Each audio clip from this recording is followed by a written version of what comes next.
Hello, Mavs fan friends. Kirk Henderson, joined by Josh Bowe. We are coming to you on Thursday night, January 1st, 2026. That seems right. It is Thursday, right? It is. Okay. The Dallas Mavericks just lost to the Philadelphia 76ers at home, 123 to 108. Not the best. One of the hallmarks of this team that we've talked about is that they tend to make everything a game in some way, shape, or form. And this game, outside of a first quarter where they shot 65% from the field, was not really close. And it don't really know where to go. Where do you think we should start? Well, they lost, so we don't have to really sugarcoat it. I mean, this was maybe the worst collective performances from Anthony Davis and PJ Washington all season.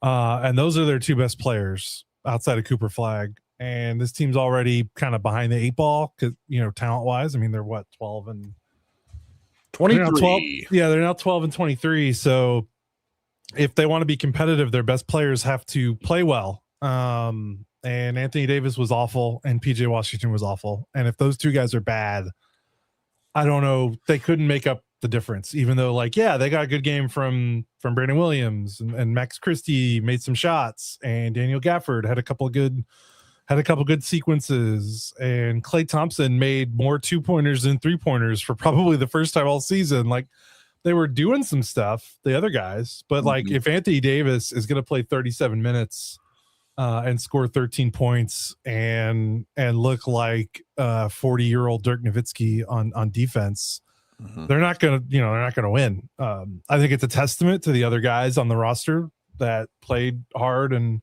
well enough to keep it relatively competitive through 3.5 quarters. But yeah, it's just that you can't overcome that. If they want to beat a good team like Philly, Anthony Davis, PJ Washington have to play well, and those guys played bad, and here we are. Yeah, the first quarter was it was at once very fun and then just a canary in the coal mine you're watching sing the entire time. The Mavericks took 1 3 in that quarter, and it was a Klay 3 late in the quarter. They finished that quarter up 33 to 27. And if you're shooting 65% from the field and you're up 3 baskets, that doesn't bode well for the rest of the game. It was also kind of a rinse and repeat game of what happened when the Mavericks played the Sixers a few weeks ago. I mean, I didn't write about it this time because I didn't want to write the same recap, but VJ Edgecombe and Tyrese Maxey combined for 67 points. That's more than they scored the last time. The Mavericks guards just can't keep up, and it's a talent distribution issue. And, Anthony Davis tends to be the special sauce for the team because everybody else plays hard. And if Anthony Davis plays up to let's just call it his standard, he's a frustrating player, but he's capable.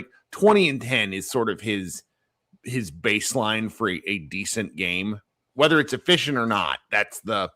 He's capable of doing that night in and night out. Defensive rebounding is one of his hallmarks. I think he really helps with this team. And when he shows up like he did tonight and he grabbed 5 defensive boards, it's just the team doesn't stand much of a chance. And you pair that with the way that they were playing. The second quarter came around, and you just can't give up 40-point quarters. The game was lost in the second quarter. They got outscored 41 to 26. And it's 68 points at halftime. And you're just looking at that, and this is I just don't know. I don't know. I don't know what they're supposed to do. I think a while ago, I argued they were pretty competent. They had reached this kind of level. I mean, it's pretty. I think they've lost. They've lost 1 billion games since I said that. They're just not a good team, and Philly is a good team. Philly's 3 games over 500 or 4 games now. The Mavericks are 11. This is what happens when a 18 and 17 and 14 team plays a 12 and 22 team. The Mavericks just hide the stink a little bit because they played so many clutch games, but they're kind of fading. Philly knew what they wanted to do in this game, both of these games, like you said. The Mavericks starting a two-way rookie and Ryan Nembhard, who's not even 6 foot, and Brandon Williams, who's not even that much taller than him, who former G leaguer. And Philly came into both, the matchup in Philly in this game, and they're like, we're going to use our 2 stud starting guards, and we're going to bully the crap out of you with them. And they did. Like, they routinely kept, the Mavericks would get Nembhard off of Maxey or Edgecombe, and then they would be they would hide him on would come and screen for Maxey or Edgecombe to get him back into the play. Like, Philly knew what they wanted to do, and it was attack the Mavericks small backcourt repeatedly, and then it cascades and flows because once they get beat, you got to rotate and help, and it was a mess. The first play of the second half was a shitty Paul George fadeaway over Ryan Nembhard. Like, Paul George is 6'9". He can get that shot whenever he wants. It didn't go in, it worked out, but that play just sort of stuck in my mind. And like, this is, I shouldn't have done this because like I shouldn't steal joy when people were happy earlier in the year, but I wasn't into the Nembhard thing sheerly on a basis of size. Like, he is a good basketball player. He has a role with the team. It's not a starting point guard role. That's okay. I mean, the Sixers are sort of at the fringe of guard athleticism and what do you want to call it? In football, the term is like more multiple, where it's like those two Sixers guards can do anything. Did you see the VJ Edgecombe double block of Brandon Williams at the end of the game? That was hilarious. I was texting with my friend Spike Eskin, who does the Sixers show, and he says he says watching him, it's like he has a second jump in midair, like a video game character. And and like between his defensive prowess, like I didn't even notice Edgecombe scoring that much. And then you look at the score, and he has friggin' 23 points. Oh yeah, he got to 66% shooting. Oh yeah, I mean, he got to the rim at will. I mean, the Sixers were 20 of 26 in the restricted area and 9 of 16 in the paint. I mean, it wasn't even close. I mean, I want to look at what Edgecombe was at the rim now. He was 4 of 4 at the restricted area, 2 of 4 in the paint. I mean, he was, I mean, both of them. And then Maxey was doing whatever he wanted. And again, it's just, and then they even put the nail in the coffin to me was I think they put I can't remember, it was a possession late in the fourth, and they put PJ on either Edgecombe or Maxey, and I apologize, I can't remember who it was, because it's clearly like, okay, we just can't have Brandon Williams on one of these guys. They put PJ on him without a screen. They beat PJ off out of the triple threat, completely left him in the dust. Grimes hit a 3, one of those final threes Grimes hit to close the game out, and I was like, yeah, this team just is not good enough, just the talent discrepancies was just off the charts. And we talk about this fairly frequently. It's just going to be part of the discussion this year. If you're going to keep pace in one, you have to keep pace one way or in a variety of ways. And the Mavericks didn't in the ones that matter, where, they shot 1 3-pointer in the first quarter. They ended up, and they made it. Klay Thompson made it. So they went 5 for 27 from 3 over the next 3 quarters. And that's just not gonna cut it. I mean, Jaden Hardy took 4 of those threes in 7 minutes. Shout out to his just blinding. But the problem is like who's taking the threes? They don't. They don't have anybody who can do it. It's a bad shoot. It's a team with bad shooters that's shooting poorly. That's just. And the spacing starts to. You can just see it as the game wears on, where please tell me if I was wrong here, because someone's taking notes and then doing the dishes and doing other stuff. I feel like in the second half in particular, the Sixers were sending soft doubles at anybody that had the ball above the free throw line, just to sort of baffle whatever Maverick player. It was Davis, it was Flagg a lot of the times. I should say non-point guards. They weren't doing it to the point guards. Because the Mavericks killed them in the paint in the first half. So I think they adjusted their defense a little bit to be like, let's not do that. And to the credit, I mean, the Mavericks still scored in the paint pretty well tonight, despite that. I mean, Najee had a bunch of makes in the paint. What did they finish with points in the paint? I mean, it was still, I think they had more than the Sixers, but yeah, they had 64. The Sixers had 58, which is also a lot. But yeah, the Mavericks can't shoot. I mean, we talk about it every night, the holy trinity of stats: threes, turnovers, offensive rebounds. The Sixers made 7 more threes, so they lost that. Offensive rebounds was 7-6 Mavs, so that's like a wash. So they didn't lose it. And then turnovers, they had one more turnover than Philly. But they gave up 19 points off those turnovers. Ooh. Philly only gave up 11 because I'm pretty sure most of those, I mean, how many of those turnovers were catastrophic live ball, immediate fast break, while most of Philly's turnovers felt like, dead ball turnovers. So yeah, just not ideal. No. Okay, well, let's take a little bit of a break here. These shows are getting a little bit shorter, largely because I don't want to waste your guys' time. Yeah. If there's something interesting to talk about, sometimes like Josh and I will get there if there's juice. But there's 3 ways to support the show. You can listen to the ads. You can actually tell your friends, grow the show. And there's links in the show notes to where if you just want to support us directly, that's really the best way to do so. We'll be right back after I insert some of these ads. All right. So if you haven't subscribed to the show, please consider doing so. Josh and I record after every game, literally after every game. I don't think we've missed a game for any reason in like 4 seasons. Yeah, one or the other. There's at least one of them. It's really ridiculous that hasn't happened just due to our lives. But I will be hosting a secondary after show tonight. I'm a little juiced up on caffeine, and I'd like to talk basketball. So if you want to join that show, just be looking, hang out, and I'll talk about it at the end. If you're here in the YouTube live stream, you can participate that way. I post a link, and it's easy to join. It's fun. Okay, so Mavs stinky. We kind of knew that. What did you like? Was there anything you liked about this game? Why are you asking me that? Then I'm going to talk. Yeah, I was going to say, you were talking about before we went to break that it's hard to get the juice about what do we talk about? And I was like, there could be juice. We just have to be mean. Like that's where the juice is. Well, I do want to note one thing, and we got a note from consistent listener in front of the show, Ash Boying. He said, talk about Max Christie as a future piece. And if there's a deep silver lining this season so far through 35 games, Max Christie is quite something. And I find myself very pleased with him. He's on an affordable contract. I think this is year 1 of a 4-year deal, or maybe year 2. It doesn't really matter. He's making like $8 million a year. He shoots the ball real well. He doesn't do anything catastrophic that drives me crazy. He's the occasional turnover, but that's just sort of the Mavericks offense right now. He's efficient. He wants to play good defense, whether or not he's there yet or whether he can ever be, a guard defender. It's really tough in this league to do that because the guy, he's not a, he's not a Caruso. He's not a, what's our guy in Oklahoma City that played at Richardson? Kason Wallace. He's not one of these guys, but like, can he be a starter / rotation player? I think he's proven that he can. And is that a shitty consolation prize for the Luka Doncic trade? Yes, but I don't know.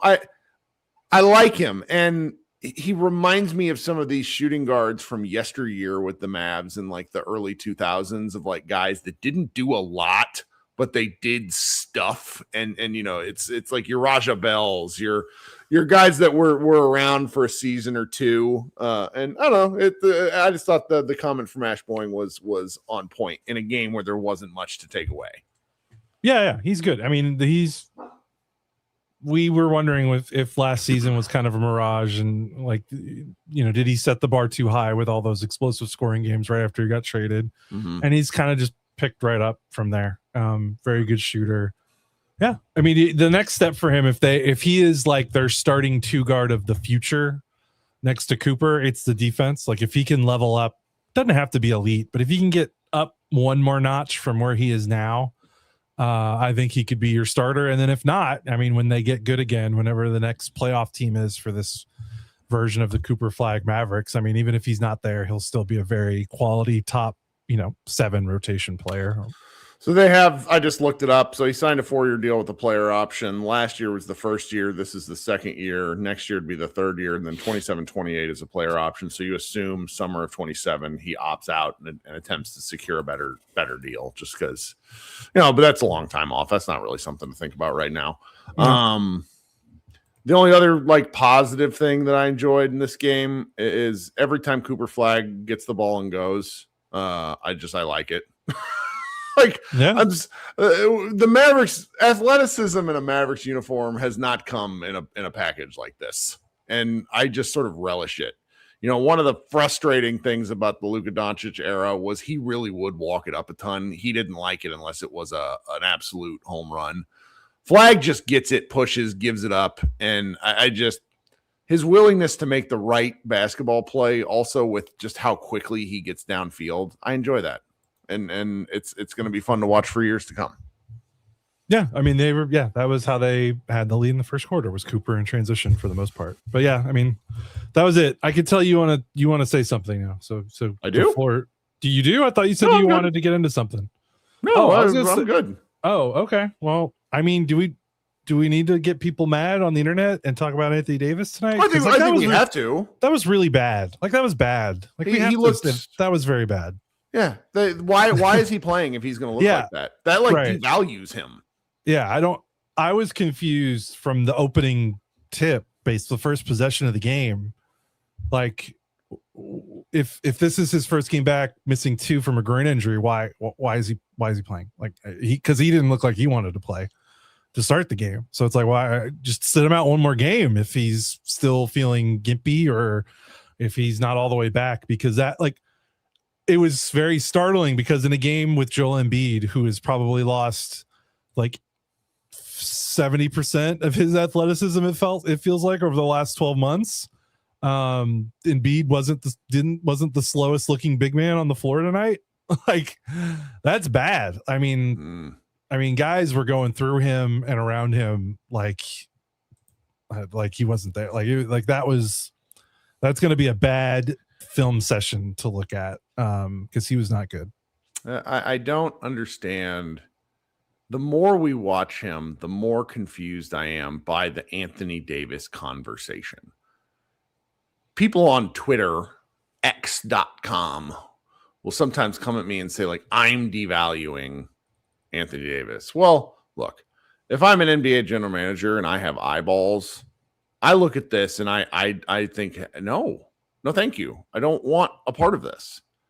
It's not, the juice is not worth the squeeze on Davis. He has not been the play. Like there's a comment my friend Sean Hyken uses with the Lakers called the prestige zone, where it's like anybody in a Lakers uniform automatically gets like a 10% value bump. Anthony Davis is a former all-NBA guy. He is good. I'm not saying he's bad, but it's like his bad games are they make you question whether he's good at all. And tonight was just a good example of it, because you know, I get that Embiid is bigger because Embiid's a load, but like Embiid blew past AD like 3 times. It's like this can't. Don't play. Defense was. I mean, I know his guards weren't giving him any help with Maxey and Edgecombe. I mean, those guys were getting like a free runway to go down.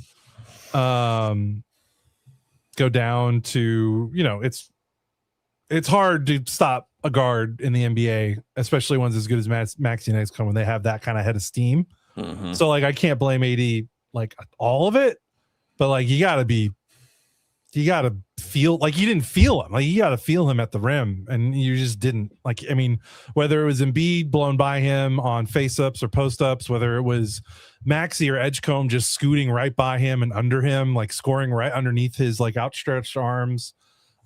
He looked like he had cement in his shoes, like use every cliche in the book for that. He was just slow. It was just, which is shocking because, you know, his offense has kind of been the thing that's kind of been, when he has a bad game, it's kind of the things we notice. Like he's holding the ball too much. He's shooting too many jumpers. He's shooting. Tonight was a jumper game. And it's like, come on, brother. But this was defensively, he's been okay for most of the season. This was his worst defensive game of the season. This was his worst defensive game since he's put on a Mavericks uniform, to quite frankly. I mean, it really? was bad.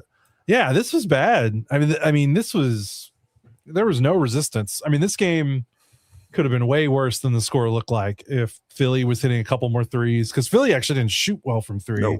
They just made more. The Mavericks garbage defense from 3-point just continues to be rewarded It's like just guys missing open shots. Yeah, I mean, I wasn't a fan of his demeanor, the way he played. And if he's hurt, like if he's not feeling better from his groin, then don't play because it's we've not talked a lot about the trade stuff, largely because you and I don't really love that sort of thing. And as I voiced today on I was thinking about it, realistically, we should be putting up podcasts, we should be putting up articles, we should be doing things to encourage, because it's like more conversation is better for us, like literally in the sense of support. Like that's what people generate towards. It's wild. You see the metrics on this sort of thing.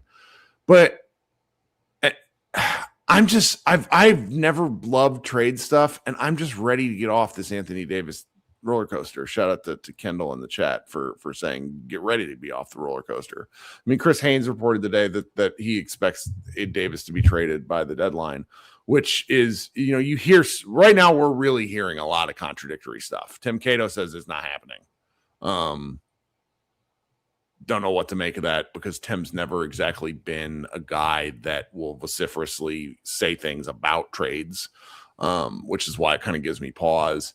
Stein is just his classic, and then I say this as a friend, he is just so cagey with his commentary. It's annoying, and I would tell him that because he doesn't want to be seen as taking a side, which I value. But it's just Davis.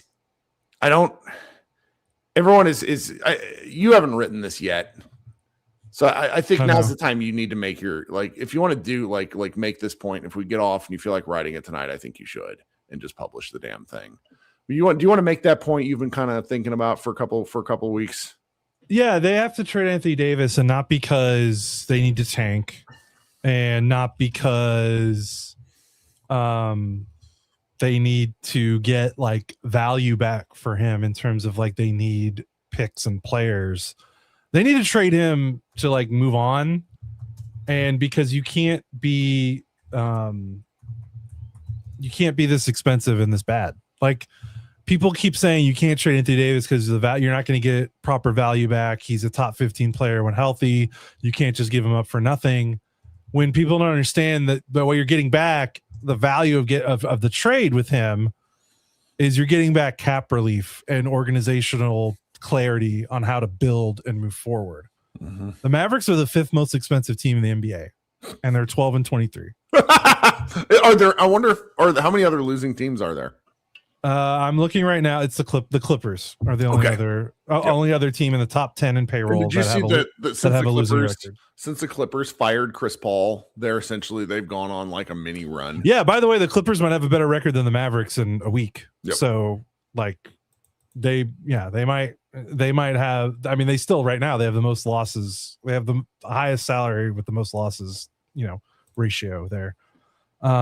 You can't be the 5th most expensive team in the NBA, and they were also expensive last season, and not make the playoffs. Like you can't, and that is more crippling than we didn't get 3 firsts for AD instead of 1. Mm-hmm. Like, no, that's not the way you should be thinking about it. You should be thinking about we need to get off of as much bad salary. And I know that sounds bad calling AD bad salary, but he's a 33-year-old win now player on a team that's not ready to win now.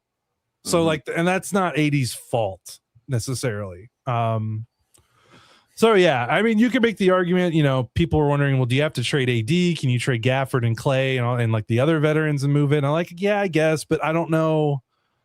Is someone going to give you an expiring contract for Clay or Gafford? Like, are you going to be able to clear salary with those two? I'm not sure.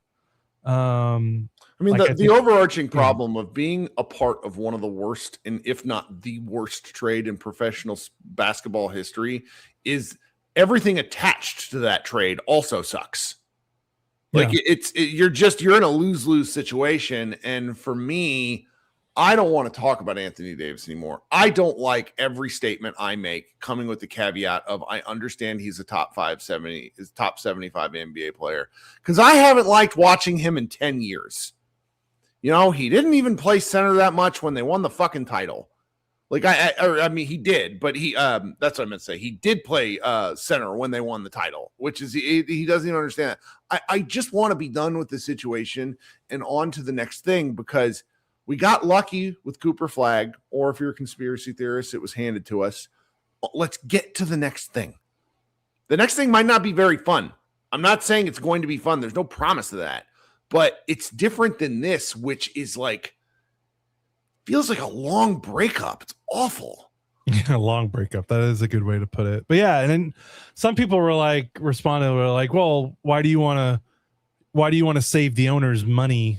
I think even someone called me like a bootlicker, like for wanting to trade AD. I'm like, no, like the owner should have to pay as much as they can. Like, it's not about I'm not trying to save Patrick Dumont money. It's because the rules in the NBA now, it is really hard to team build when when you spend this much money, right? It's not about trying to save an owner from paying like the luxury tax. No, I don't care about that. Right. But you can't make trades. You can't make certain signings when you owe this much money, because the new CBA, because the owners got so jealous of Steve Ballmer being able to write a check and make it go away, that they're like, no, we should actually have some spending restrictions on this stuff to actually like give us the owners wanted an excuse to not make moves, basically, and to not spend as much. And they have that with this new CBA, and it's harder to make trades, and it's harder to make kind of the edge of the roster kind of signings. Like, think about last season. Think about how hard it was for them to field a team when the guys were getting hurt, because they couldn't sign people because they were so stretched up against the apron that they had so little room to work with. Yep. Like, that happened last season, and that's not a luxury tax thing. We've been really lucky. Team building thing. We've been really lucky. You know, we talked a lot about it in 2019, 2020. So before Luka's second season, when we were like staring at the KP signing, we bitched incessantly that offseason about the money and like how the Mavericks were poorly allocating their cap, because they did. They're bad at it. But after that, it kind of became a moot point because they didn't really have a lot of options. So they're wiggling within this very small space. They end up trading for Kyrie, which was a great gamble that paid off.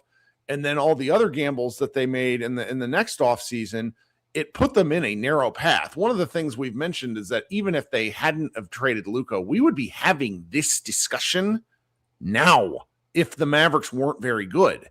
That was sort of one of the things that we were staring at. Like, you just can't pay an expensive team to be bad. Like, the owners, it limits you too much. And it's just not particularly fun to talk about as well. And I don't know, the Anthony Davis thing will probably be over with. You know, we got 6 weeks. No, it's 5 weeks, because it's like February 5th. I feel like January 15th is probably the day where things start moving faster, because I think there's some players that can get traded on that day, and maybe that speeds things up. I mean, like if for sheer entertainment value, everyone should hope that the Mavericks trade for Kuminga just to see me fucking lose my mind.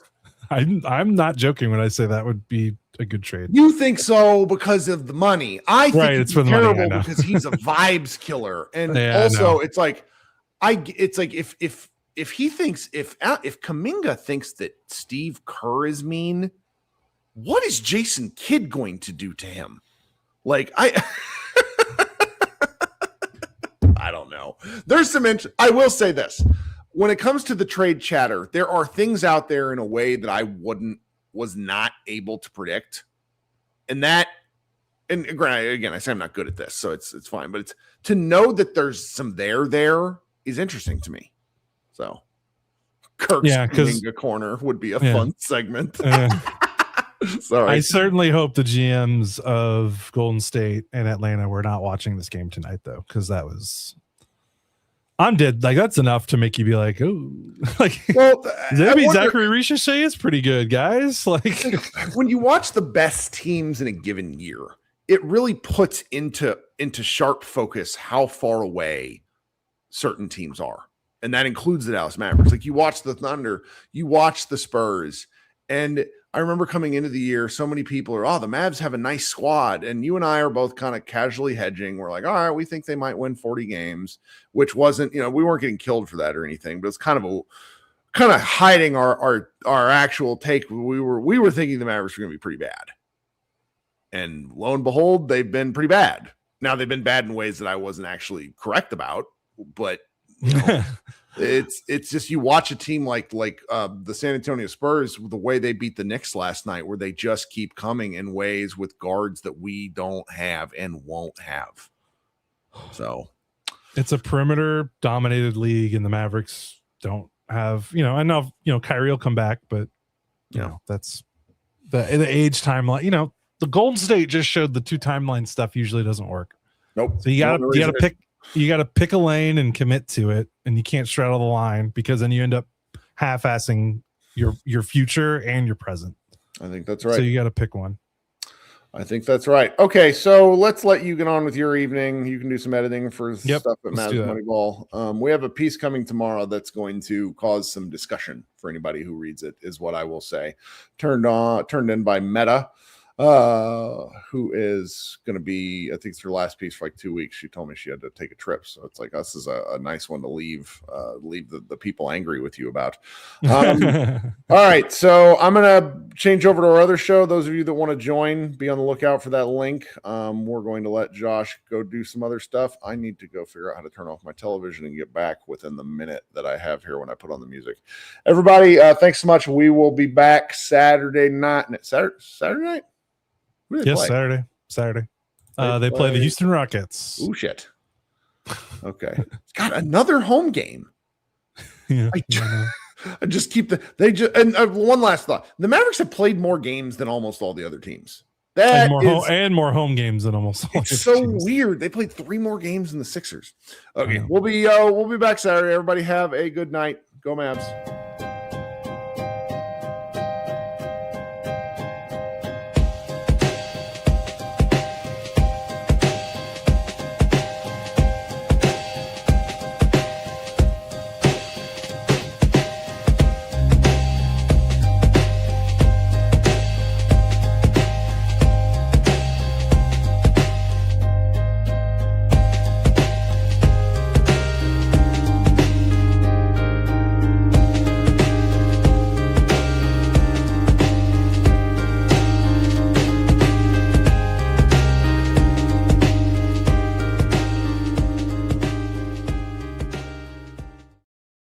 Hello and welcome to Mavs Group Therapy, part of Pod Maverick. This is a show where you can join and give your take should you have something that you want to get off your chest. It's been about a week and a half since I did one of these. Christmas really threw me off. Had to go to St. Louis. My family doesn't understand why I do this, and so like hosting something from like my aunt's living room was starting to raise so many questions. And plus the games were so bad, and I didn't want to take up people's time. All right, so. This is a show where you can join. There's a link in the notes. Very easy to do so. Really appreciate anybody that wants to hop in and ask some questions or talk ball. We can talk about a couple of different things. Got some folks waiting already, but I will prioritize to anybody that I haven't seen before. Danny Collins in the chat asks a good question. How come Kyrie is suddenly untouchable? This is a good question. I think that the reason Kyrie is out of bounds for most Mavs fans is Kyrie is viewed so well around the league as a guy that other players like. And I think it is important to the franchise that they do right by him, considering he suffered a torn ACL under circumstances which were, he was playing more minutes than every other guard in the league.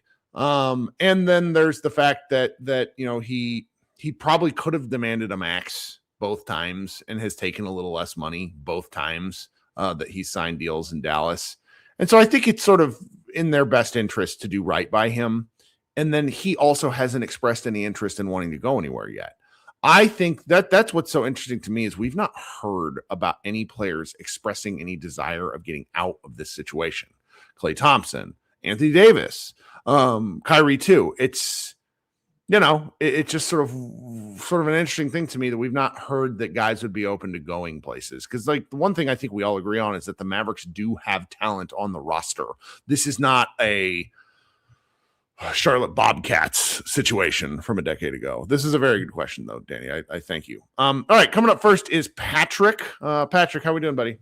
Hey, I broke my promise of only showing up when we win. So well, whatever. You might be off for a while. I have a few like medium to small things to talk about. First small thing, there's this one sequence, I think about 2.5 minutes left. We were basically out of it, but we had like there was one moment where maybe if we scored, we could have mounted a comeback. And it was when Coop passes to AD and AD takes a three. And I'm not sure if it hit the rim. It bounced, it seemed right off the backboard, fast break to Philly for a Grimes three. And it just had to be those exact guys in that exact way based on how 2025 went. I don't know why the hell AD took that three, but I don't care. I'm wondering if people aren't asking to leave based on like what you were saying earlier. It's like guys like hanging out with Jason Kidd and playing, you know, like the vibes are good even if it's kind of shitty as a player. And I also can't help but wonder if there's some like kid-based tanking going on, because some of the lineups and some of the offensive choices speak to basketball of like 15 years ago. I mean, shooting 1 3 and a quarter. Like I don't want to like go full like and get rid of the mid range. Like there was a Chicago Bulls game the other night where they didn't take a single mid range shot. I'm not interested in that, but it's like this dribble handoff stuff is so heinous, and the offense gets so bleak. I just can't help. Like, obviously, I think it's a combo. There's things that you've said in the past of past Mavs teams where it's like we're not tanking, we're actually this bad. I think that's half true, and then I think there is a little bit of a Carlisle style coaching tank going on. Yeah. Okay, so on the topic of AD trade, all that stuff, I think his value is, hopefully I'm getting the terminology right, inelastic. I think what he is now is what he's going to be at the end of the season, in the off season, because I think his value isn't based on his availability, because that's written in stone. Like, he has that reputation. I don't think it's based on what he does when he's on the court, when he plays a good game, because he has that reputation as well. I think his value is entirely based on that salary he has and the extension he wants, and that's not going to budge, and that's, I think, why teams are apprehensive to take him above anything else. Great take. I think it's a great take, because there's whether I get sort of freaked out thinking about a season-ending injury from him, but the reality has to be this is a guy who's going to miss games in 2 to 10 game chunks, and you just worry about that. The extension part is so funny to me. Like, why on earth would, I'm sure he's going to get something. He's not, but it's like at this point, I think he'd be crazy to even like turn down the player option. He's not getting anything like that. I don't know. Maybe it's a math thing where if he were to accept like a 4-year, $120 million deal where he's making like 30, but he like the Shams Charania tweets and articles where he's like copying and pasting part of the Clutch Sports memo that he was sent about how much like the guy can make. There's no way a guy who plays 55 games a year is going to be making $70 million a year. Like, it's just not happening. Right. I can't even keep track of like what the numbers are anymore, because I remember when 20 million was like, didn't like LeBron and D Wade, they all took like 25 to play for the Heat. So the max for him is something like 4 for 275. It's outrageous. Okay. Well, I mean, if a team can get him for 60% of that, that's a good deal, I think, because he's playing 60% of the games. Sure. We'll see where that goes. That's not our problem long term. Right. So given this case, however we dump him, I kind of hope the Hawks thing happens. And I think maybe the negotiations are just shading between like New Orleans pick, Risa Shea, or some other picks, and they're trying to find that sweet spot where someone both sides will say yes. You know, take out Risa Shea, put in the New Orleans pick. I'm not saying that can happen, but I'm just saying I think that's the spectrum that the negotiations are in right now, if they're actually happening. Yeah. And you know, hopefully we get something good out of that. But I mean, that's my preferred option, just because I want draft capital. One of the things that the Golden State stuff doesn't even touch is draft capital, because you would have to send kind of Kuminga and Draymond Green. They're not going to send a draft pick too. They're not going to do it. So it would have to be pretty far out too, like in the 30s. Yep. Like the 2030s. Okay, let me try and speed this up. Basically, my mentality is once this AD trade thing happens, kind of building up what y'all were talking about, like I have to mentally treat this as if what actually happened is Luka just left. Like he didn't want to re-sign with us. And if he just left, we got Cooper Flagg because we were so bad because he left. And we have some young guys and we just have a normal reset. And I obviously will still have the scars of the trade, but that's how I cope to keep watching this team, and will do so after AD's gone, and hopefully we tank. But okay, final thing, not related to today. I had been talking about old school Mavs. I don't have one for today to nominate or whatever, but I have a thought experiment. I never watched Brad Davis play, and looking at his basketball reference, not too special. So I feel like he is, and this might be blasphemy. I'm sorry. I was born in 1993, but I feel like his numbers retired because he played for us so long, so early. And I think there's something to that. Yeah. Based on his stats and how long he's been here, we should put Dwight Powell up in the rafters at some point. I'm kind of kidding about that, but I'm going somewhere with this. Okay. So if you can make that argument, and Dwight Powell being up there is kind of ridiculous. I'm not going to say that about Brad Davis, but by your logic, blah, blah, blah, blah, blah, I'm actually advocating for Jason Terry to be up there. Because he played there for super long, was way better than any of these guys, and got a title. And I just do not understand the metrics with which they decide to put a guy's name up there. And like, didn't they do like Mark Aguirre recently? He's gonna have his jersey go up at some point this month. Now that we're into January, I'm pretty sure it is. Yeah. Right. So Jason Terry is a Mark Aguirre of Mavs like lore, like where he sits in the pantheon of Mavericks. I think. I mean, when it comes to jersey retirements, I think like some of the stuff. If you ever go look at what's in the rafters in Madison Square Garden, you're gonna laugh out loud. Mark Cuban got very persnickety about this. With Aguirre, somebody told me it was something to do with the previous owner or maybe even like the first owner. Essentially, Cuban was very silly about jersey retirements. Sports is fun. Honoring history is fun. Giving guys a reason to, fans a reason to look into a team's history should be part of the endeavor. Our guy, Brent at Mavs Moneyball wrote a really good piece about the Mark Aguirre jersey retirement. If you probably go like Google Mavs Moneyball, Mark Aguirre, Brent, it'll hopefully come up. It's really, really good. And I'm like, Terry, absolutely. Hell, half that team should have their jersey in the Raptors because the Mavericks fought so hard for a decade and they weren't futile. Like it wasn't futility, but they were never, they're a second tier team during a period in the 2000s where the Lakers and the Spurs dominated. And I want those guys remembered. I want to talk about Sean Marion, who's up for Hall of Fame eligibility. Interestingly enough, he's got to go in the. I feel like the Suns have to retire his number first before we would. But I love the guy. He was so important, and like I want to you said you were born in '93. I was born in '84. Like we have a couple of guys that come in here that are older than that will tell you about Mavs history and stuff. And it's just like you want to give a reason to an earlier fan to be like, hey, who mattered? Who told the story of the Mavericks? And I would love an old guy to tell me about Brad Davis for sure. Yeah, I don't get it. He looks really fucking cool in all the pictures. That's what I will say. The mustache is fantastic, but I honestly don't know enough to speak to it. So it's a good question. Yeah. It's a good thought, man. All right. Well, that's all I got. All right. Coming up next is my friend Ash Boying. So remember, guys, if you want to join, it's real easy. Click the link. You can come up here. We can talk. This is fun. It's supposed to be fun. Don't know if I'm going to be able to join Saturday night. We might have a break again because my wife and I might be doing something, which I never really get to go out and hang out with her during the season.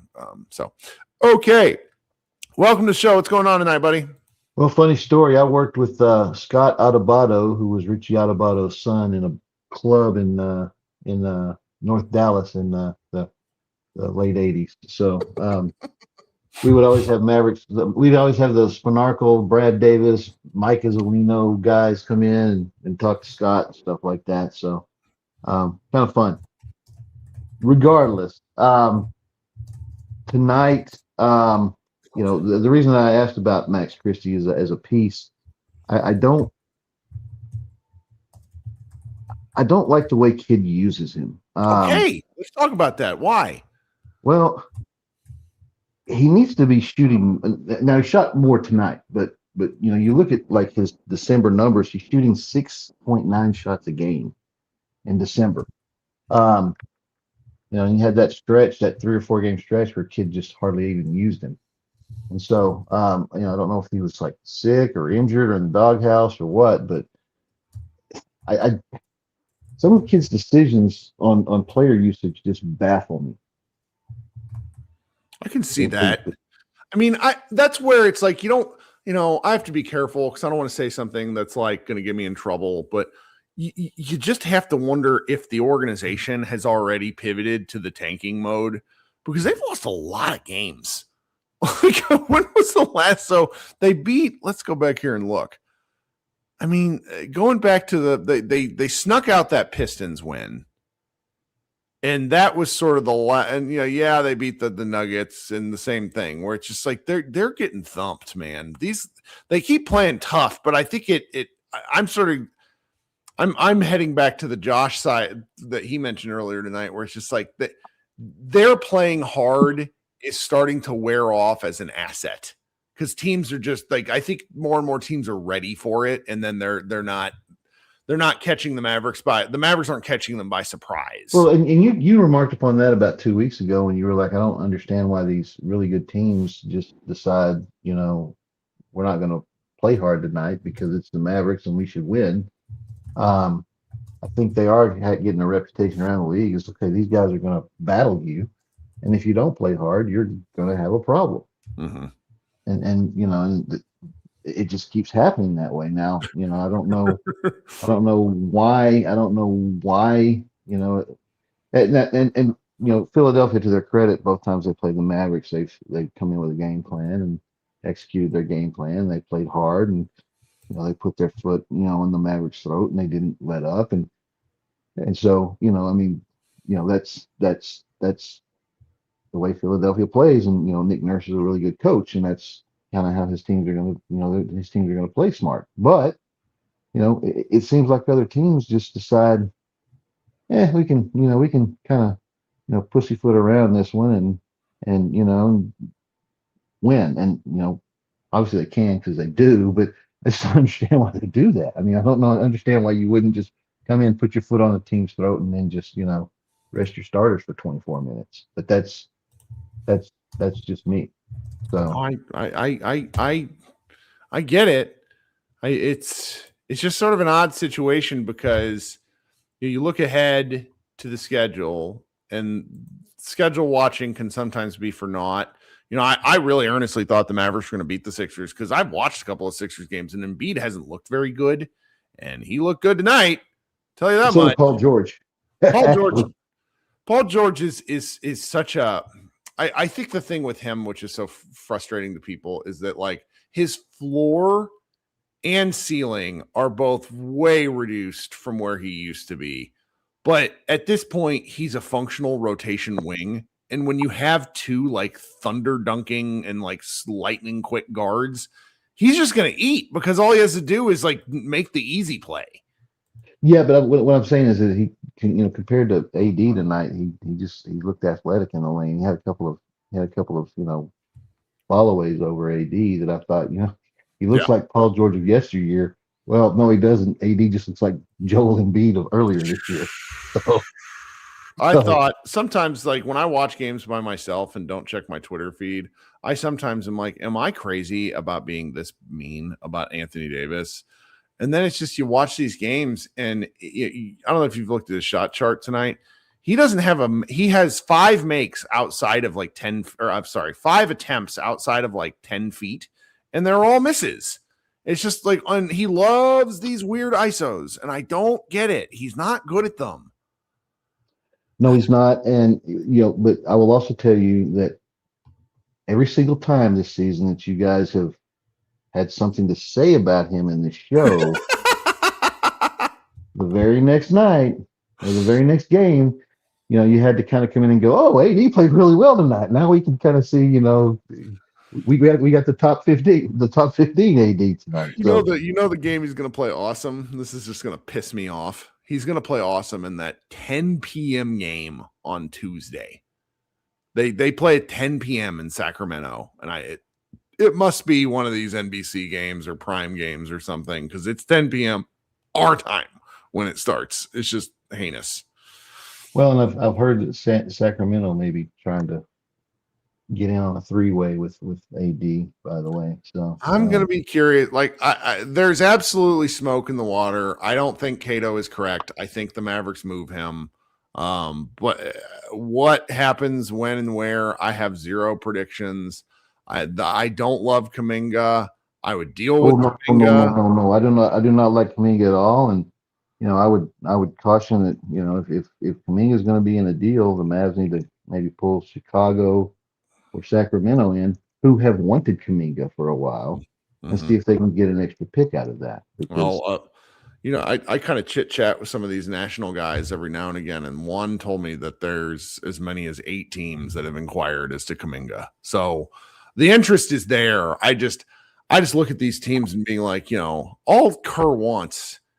And this is just such the problem. And this as an older guy watching basketball for a long time, like younger players, particularly guys that were like stars at a certain point of their development, they have such a hard time understanding that they need to fit a role.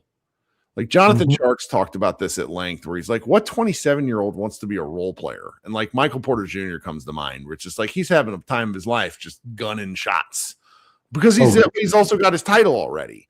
And then guys get into their 30s, and that's when they care about winning more if you're of a certain tier of player. And Kuminga is not good enough for this. Like he's such a 90s throwback. Who was the Mavericks guard who sat out like half the season his rookie year for a deal? Was it Jim Jackson? Jim Jackson. Is it like, it just gives me like weird vibes of like, oh, I'm gonna throw down the way Jim Jackson did and just completely avoid playing. And I don't know. The Kuminga one bothers me. Reese Shea doesn't move me, but I want to pick. I just want picks because I trust scouts. Like NBA level scouts know what they're doing. I mean, you look at the Reese Shea draft year, and the only guy that I thought was of interest, and I didn't even think he'd be this good, is the dude who went to Chicago. What's his name? The big guy, big white guy. Buzelis. Yeah, Buzelis, the American named Buzelis, just classic. He was my favorite, but it's like some years you just don't have the juice. Some guys, it happens probably every 3 to 4 drafts where guys who have reclassified out or something like that, and then you're left with mainly role players, and sometimes that just happens. But I would still rather have the chance at like role players. Like you watch the Mavs in the 2000s when they were trading for everybody, they never had draft picks. Like the one draft picks that we had were like Devin Harris and Josh Howard. It's like, oh look, you got good players when you drafted. Oh, and even like Marquise Daniels was a pretty good role player that you got in the second round. I mean, wasn't he undrafted? He was awesome. Marquise Daniels is an all-time favorite Mav for me. I can't remember if he was undrafted or if he went in the second round, but I do know that he was. Him and Josh Howard were the same rookie year. Yeah, so the same rookie year, and I remember that he got a big contract because he wasn't a first rounder, so he got to renegotiate his contract earlier than Josh Howard did, which was kind of weird. But no, I mean, when the Mavericks have drafted, they've gotten pretty good role players. I mean, a guy like Josh Howard he was a stat filler. I mean, he wasn't going to score 20 or 30 points for you every night, but and this is kind of what the Mavericks have their 20 to 30 point scorer right now. They got the guy that's going to be their offensive engine. Okay. And what they need is guys that are going to score, 15, 16 points, play good defense. And, they need a guy that can, get boards and get offensive boards. Like, I made a comment, in the first part of the show, I'd like to see the Mavericks clear cap space for Terry Eason this summer, because I just don't think Houston can re-sign him. Right. Too many guys. Or maybe even do a sign and trade with Houston where we trade Kyrie for Terry Eason and that 2029 Houston first round pick, because then you kind of fix your mistake of trading away your 2029 first round pick, because that's a pick that Houston's got a pick swap with Brooklyn. So they get the Mavericks, they get the Mavericks pick. It's the best pick. So, I'd like to see something like that. I don't know why Kyrie has become untouchable. I mean, I think. Does my vibes point make any sense? Like, I think Yeah, they no, value him. I think they value him as a goodwill ambassador, because when you listen to people talk about Kyrie, teammates, They love him. every teammate he ever had, I have never heard one teammate say anything bad about I think Kyrie him ever. and Jaylen Brown didn't get along, but that's because Brown is a difficult person, just like Kyrie was early in his career. And it's like it's just probably, and they all seem to like get along after the fact. Yeah, But that Boston team was so bizarre. yeah, but and that's why you would keep Kyrie. But obviously, honestly, I think that once Davis does get traded, Kyrie's probably going to quietly, because Sure. Kyrie seems to have matured, go to the Mavericks and say, "Look, move me." Yeah, let's find You know, something amenable to everyone. there's no reason for me to be here. Move me. And here are the guys out here are the teams I'd like to go to. I think Houston would be a fantastic place for Kyrie to go. Yeah, he would be, just him and Durant too. So Yeah. Well, what else you got? Anything? No, looks like Ole Miss is gonna make it to the semifinal. They beat Georgia. Man, I didn't pay attention to anything today and see Indiana wallop. Indiana is the real deal. Yeah. I mean, it's what a fun program. What a fun thing. Like programs like that, and the coach looks like such a stereo. Like if you were to ask Chat GPT to make like an angry 1970s college football coach, that's what it would come up with. His expressions are so funny. I mean, you'll see it. You'll see a meme on the internet here pretty soon of the expression he made when the other team went for it on fourth down, because it was hilarious. So no, I don't have anything else. So we'll see at some point next week, I'm sure. Have a good one. Okay. All right. Talk to you later, man. Bye. All right, we got Dan waiting. Dan, welcome to the show. Hey, good to see you again. I wanted to give you guys big props because when you swallowed hard on Anthony Davis, you really had the money shot. I mean, it's his shooting. If he was 75% of what Embiid is as a shooter, this would work. But because, first of all, he's a ball stopper, right? And like the thing that I didn't like about the trade, set aside trading Luka, just the idea of trading Luka, set that aside. The mechanics of the actual trade. This guy was bitching about playing center, wanting to play the four, and he does nothing that modern fours do. So he's a ball stopper. His mid-range has been broken since the bubble. And you guys pointed it out. And that's tonight's game was about the fact that he can't make mid-range shots. And so if he's on the floor and he's not making shots, then he's in Cooper's way. And then they're not running, and then Kidd is not running anything to get Christie shots. So this is just a shrewd way of tanking. They've just gotten better at it. They tanked after trading for Kyrie. We didn't recognize it because we didn't recognize it till the last two games, but they were tanking that whole time. I mean, Luka missed like 12 games after they made that trade towards the end of that season. So they've been tanking, and then the Kyrie injury now has given them an excuse to tank, and then now we got Cooper. So we're just being very shrewd about it. We're supposed to win home games. That's what I've noticed about Anthony Davis. You notice he plays home games, and he's trying to win home games because of the Nico stuff. He's the poster child for the Nico thing, so he's trying to give the fans something. Well, I always appreciate. I will say that tonight's a little bit of an exception. Like, he complains a lot and gets back on defense sometimes way too late, but by and large this year, when he's played, he's been an effective basketball player. I think this was the first time since he's played. The Mavericks are like 8-17 when he plays, or I'm sorry, 8-9 when he plays, something like that. And compared to when he doesn't play and they lose, 80% of the games. And so it's like, I appreciate what he brings to the table, because if they were going to ever do anything, he was going to need to be useful. But it's just, that's, for me, it's been such a long bet, because not just the shooting is a killer, because he wants to shoot it. And I just wish he would make more decisive moves is all. It's like he had one at the top. It was like top of the left wing where he has Embiid, and it's like he doesn't even try to get around him, and he spins into a long jumper. And it's like, come on, man, attack the guy with no knees. And he just doesn't want to do it. Yeah. So that's what I like. You guys, I have this hate relation, because I'm hear all these people talk about modern basketball. How do you like AD? I mean, you remember when Carmelo basically got blackballed because he was the poster child when we had the Steph, when Steph basically changed it, and then the NBA followed suit. Anybody that was a ball stopper, anybody that took a mid-range, you're out. And I mean, Carmelo couldn't get a job. Remember that? Even though he was a 37% three-point shooter, but because he was a ball stopper, they tried to push him out of the league. AD is that, but he can't shoot. It's incredible. Yeah. But here's the one thing I got to tell you guys that's sitting right in front of your face. This thing was meant, Kyrie, building around Kyrie was the ultimate. That's what this is all about. They got Kyrie, and they said, okay, we got the best offensive backcourt in history.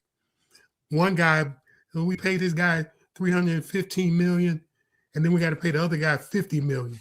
Then we're over the tax. They're too small. They decided on Kyrie.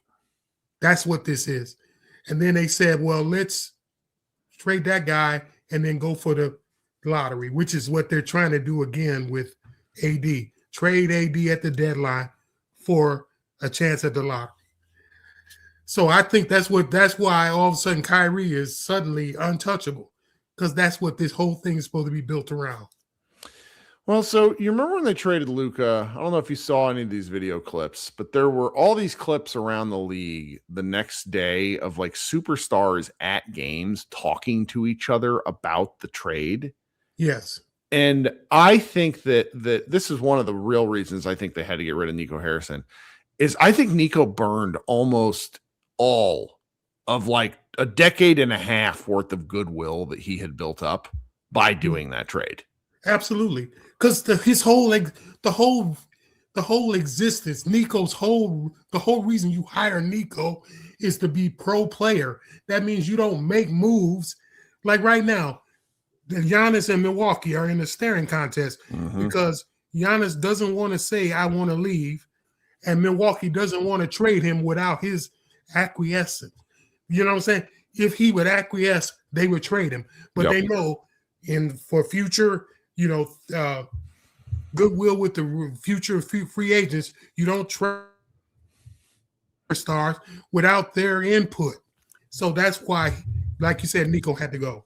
And I think that's and now I think I'm going to use some language here, which I can't think of other phrasing. I don't mean to be this dramatic about it, but I think they essentially want to keep Kyrie Irving around to sort of whitewash that and ask him to be the one to say, this is a good place to be. These are good people. This is a good organization. Come join me here, kind of thing.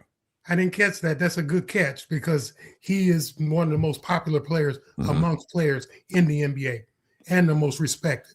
That's where I sit with this. I think that's where almost all of it is, because it's hard to put a price on something like that. Like Mark Cuban, but he sort of took credit for the 2011 title. And he helped make the trades. But after 2011, we all watched. They missed every single free agent they went for. Why is that? It's because a big reason is nobody liked Carlisle and nobody liked Mark. You think you got a headache, you better be glad. Well, let's not say that. If Kyrie doesn't get injured, Mark Cuban would be taking credit for this trade. I'm telling you, man. Maybe. I'm telling you, Mark Cuban was behind this whole thing. This is some four-dimensional chess move that he tried to make, and the Kyrie injury messed it up for him. Because if Kyrie wasn't hurt, he would be out he would be out declaring victory. Oh, he loved Luka, man, because that's one of the things that ended up also getting Nico fired. Is Nico made the argument of we don't want to pay this guy, which I think you can actually make that argument. Seeing how expensive players can be, I don't really agree with it, but I get it. One of the things that he didn't factor in was like game to game ticket sales and how much money that brings into the organization, like cash flow wise. You can go to games now. Like it's affordable to go to Mavs games. Yeah. And it was outrageous last year before the trade. I mean, what was Cuban talking about? He lost money when he was talking to this former employee that got a bonus and was arguing with him on social media. And I'm hearing that Dirk gave him like $100 million in discounts. Well, and he's claiming that he lost money during that whole period. I actually so he bought the team for something like $200 million in 2000, and he sold 67% of it for $3.5 billion. So let's just for the sake of argument, let's say that he was losing money all those years. Okay, he made it all back in one swoop. Yeah. Right. Yeah, I just don't. But how would they having all these sellouts, and how is he losing money? How did he he's losing money? I think the operations, and I was listening to this this sports podcast. Pablo Torre finds out he has this former Miami Marlins front office guy on. Yes. And he walked through how this happens with a lot of sports teams, where it's like the day-to-day operations are so much more expensive than the cash in. Okay. Yeah. And so it's like they're losing money, but it's rich people playing Monopoly. It's like they're losing money, but it's not like he's seeking handouts. He has to find ways to come up with liquid cash to pay for things. Whereas in 1990, there just wasn't that much money getting thrown around. Got it. But I give you another one, Adam. You caught a good one. The kid Kuminga. Mm-hmm. See, to me, the AD thing is, remember, even when we had Kyrie, when we got to the final, we need a backside defender when you have the defense out front, when you don't have point of attack, right? Mm-hmm. So if you're going to get rid of Anthony Davis, you got to start getting point of attack defenders. That's the one thing he is. That's what Kuminga. Everything about Kuminga is the fact that their whole offense is about finding Steph threes. If you're not willing to just be cannon fodder for throwing the ball to Steph for threes, then you're trash. But he is competent. He guarded. Who was that? Anthony Edwards, very competently in the playoff setting. He's an incredible athlete. Yes, that's what they're looking for. Point of attack. If I'm gonna get rid of AD on the back end, I got to start building the point of attack defense, which we have none. We have none right now. That's why Anthony Davis, the only reason we win is when we have him on the backside. I think PJ can do it, but tonight and Josh Bowe talked about this in our first podcast. PJ has been quietly pretty bad for about 5 games in a row. Oh God, yes. So it really stands out because I think the front line on paper of Anthony Davis, Cooper Flagg, PJ Washington, pretty fun. But when they're not on their games, and then you got poor Andrew Nembhard getting attacked relentlessly. It just the defense just starts to get broke down. Like the NBA teams are too smart nowadays. You can't have. Like you saw it happen. There was a really bad clip going around the internet of Luka just getting diced in 2. And it's like the offenses by around game 30 really know who to attack. And it's pretty brutal. The Lakers, there's LeBron sandbags. He sandbags. This is why he sandbags. They're trying to get another steal.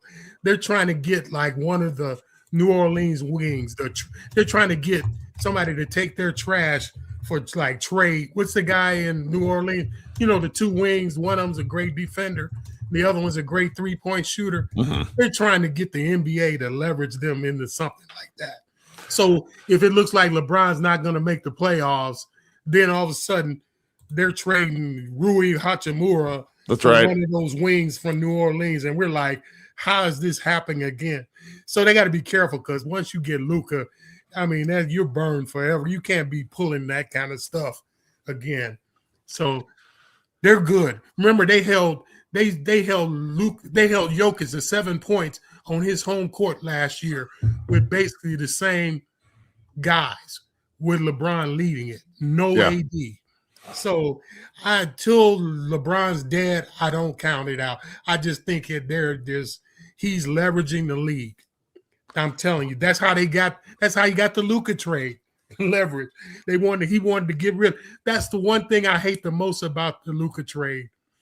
You know how when they say with the Patriots, the former coach of the Patriots, that when he's done with someone, that's what it is with LeBron. If LeBron is done with it, wait a minute, you had two guys who coached AD in LA, you hire them, and then you trade for him. Yep. You're supposed to know more about that. You see what I'm saying? Yeah. About him. That what are the injuries?